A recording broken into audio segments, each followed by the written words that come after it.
ሰላም ጤና ይስጥልን እየተወደዳችሁና የተከበራችሁ የጎ ቴሌቪዥን አድማጭ ተመልካቾቻችን እንደምን ቆያችሁን? የዕለተ ቅዳሜ ሚያዝያ 24 2018 ዓ.ም ሰበር መረጃዎችን ይዘንላችሁ ቀርበናል። መረጃዎቻችን ቶሎ እንደርሷችሁ ዩቲዩብ ቻናላችንን ሰብስክራይብ፣ ላይክ፣ ሼር በማድረግ አብራችሁን ቆዩ።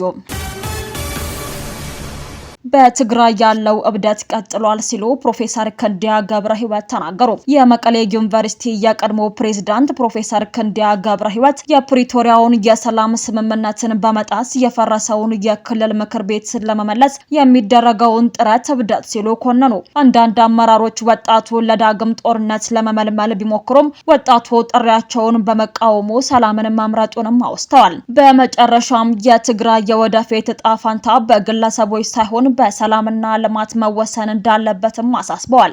በተያዘ ዜና የውሃት የጦርነት ነጋሪት ለትግራዩ ጥፋት እንጂ መዳኛ አይደለም ሲሉ አቶ ጌታቸው ረዳ ተናገሩ። የፕሪቶሪያው የሰላም ስምምነት ለትግራይ ሕዝብ የሰፋ ብርሃንን ፈንጥቆ የነበረ ቢሆንም የውሃት አመራሮች ግን እንደገና የጦርነት ነጋሪት እየጎሰሙ ነው ብለዋል። በተለይም የአዲስ ዓለም ባሌማ የቅርብ ጊዜ ንግግሮች ቡድኑ ከሰላማዊ የፖለቲካ ተሳትፎ ይልቅ እንደገና ወደ ወታደራዊ ግጭት ማዘንበሉን በግልጽ ያሳያል ብለዋል። ይህ የጦርነት ወሬና የጠባብ ፖለቲካ ትርፍ ፍለጋ የትግራይን ህዝብ ለሌላ ስቃይና ውድመት የሚዳርግ እጅግ አደገኛ አካሄድ ነው ብለዋል።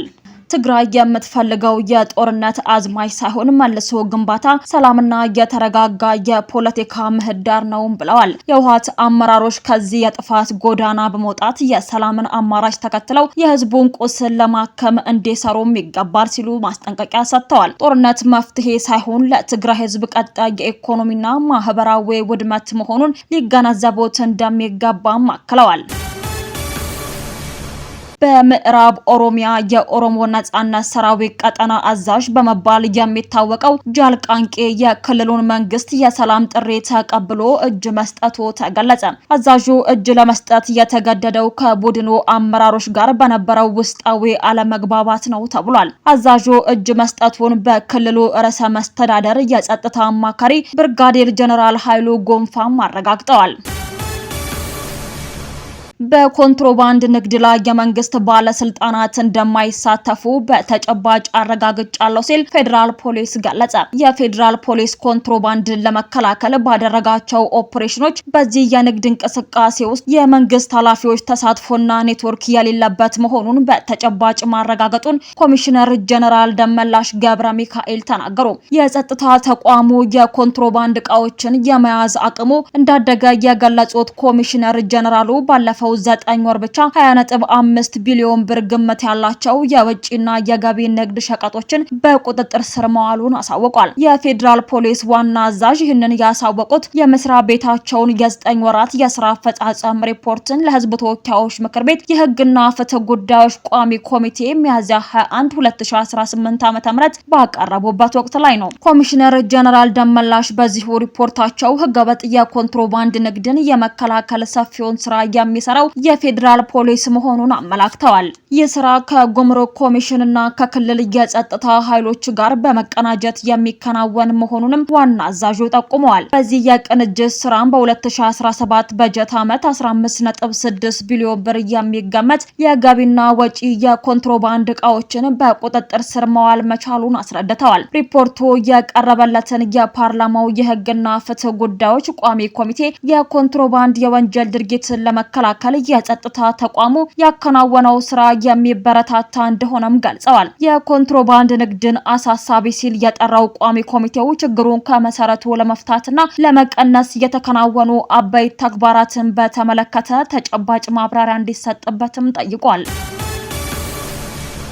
የአዲስ አበባ ፖሊስ በቦንቱ ዋቅቶላ ወይም ቲክቶከር ቦኒጂ ህልፈት ላይ ምርመራ መጀመሩን አሳወቀ። የአዲስ አበባ ፖሊስ በታዋቂዋ የዲጂታል ይዘት ፈጣሪ ቦንቱ ዋቅቶላ ወይም ቲክቶከር ቦኒጂ ህልፈት ዙሪያ ሰፊ ምርመራ መጀመሩን አሳውቋል። ወጣቷ በአዲስ አበባ ክፍለ ከተማ በሚገኝ መኖሪያ ቤት ውስጥ ህይወቷ አልፎ መገኘቷን ተከትሎ ፖሊስ የሞቷን ትክክለኛ መንስኤ ለማረጋገጥ የሕክምና ምርመራ እያከናወነ እንደሚገኝ ቢቢሲ ኦሮምኛ ዘግቧል። ምርመራው የሕክምና ውጤቱንና ወጣቷ ከህልፈቷ በፊት በማህበራዊ ሚዲያ ያጋራችውን የቪዲዮ መልእክት መሰረት ያደረገ ነው። ምንም እንኳ የመጀመሪያ ደረጃ መረጃዎች ራሷን እንዳጠፋች የሚያሳዩ ቢሆንም ፖሊስ የመጨረሻውን የምርመራ ውጤት እየተጠባበቀ መሆኑንም ገልጿል። ከ800 ሺህ በላይ ተከታዮች የነበሯት የቲክቶክ ባለሙያ ቦኒ በቅርቡ በራሷ ህይወት ላይ የወሰደችው አሳዛኝ እርምጃ በማህበራዊ ሚዲያ ተጠቃሚዎች ዘንድ ትልቅ ውይይትና ስጋትን ፈጥሯል። ወጣቷ ከመሞቷ በፊት በለቀቀቻቸው የቪዲዮ መልእክቶች የተሰማትን ተስፋ መቁረጥ ገልጻለች። ይህ ክስተት በማህበራዊ ሚዲያ ላይ የሚታዩ አርቲፊሻል የኑሮ ዘይቤዎች በወጣቷ አእምሮ ላይ ያሳደሩ ያለውን አሉታዊ ተጽዕኖ በግልጽ ያሳየ ሲሆን በችግር ጊዜ የመንፈሳዊ ድጋፍና የማህበራዊ መተሳሰብ አስፈላጊነትንም አስታውሷል። ቤዝ ሪል ስቴት በራሱ ወጪ በ16 ወራት የገነባቸውን ቤቶች ለባለቤቶቹ አስረከበ። ቤዝ ሪል ስቴት በዘርፎ አዲስ ተሞክሮን ባሳየ መልኩ በዘርፎ አዲስ ምዕራፍ የሚከፍት ስኬት አስመዝግቧል። ህልሙን በወራት የሚለው ሪል ስቴቱ ግንባታውን በራሱ ሙሉ የፋይናንስ ወጪ የገነባውን ቤት በ16 ወራት አጭር ጊዜ ውስጥ አጠናቆ ዛሬ ለደንበኞቹ ቁልፍ አስረክቧል። ይህ ፕሮጀክት ልዩ የሚያደርገው ቤቶቹ ሙሉ ለሙሉ ጥንቅቅ ያሉ በመሆናቸው ነዋሪዎቹ ምንም ተጨማሪ እንግልት ወጪ ሳይኖርባቸው ቁልፍ እንደተረከቡ ወዲያው መኖር መቻላቸው ነው ተብሏል። ቤቶቹ ዘመናዊ ጥራት ያላቸውና ምቹ መሆናቸውም ተመላክቷል። ሚያዝያ 24 ቀን 2018 ዓ.ም ዓለም ባንክ አካባቢ በተደረገው የምረቃና ርክክብ ስነ ስርዓት ላይ የመንግስት ኃላፊዎች፣ የቤት ገዢዎች፣ የኩባንያ አመራሮች፣ አጋር ተቋማትና ሌሎች ጥሪ የተደረገላቸው እንግዶች ተገኝተው ፕሮጀክቱ ለከተማው የመኖሪያ ልማት ያለውን አስተዋጽኦ አድንቀዋል።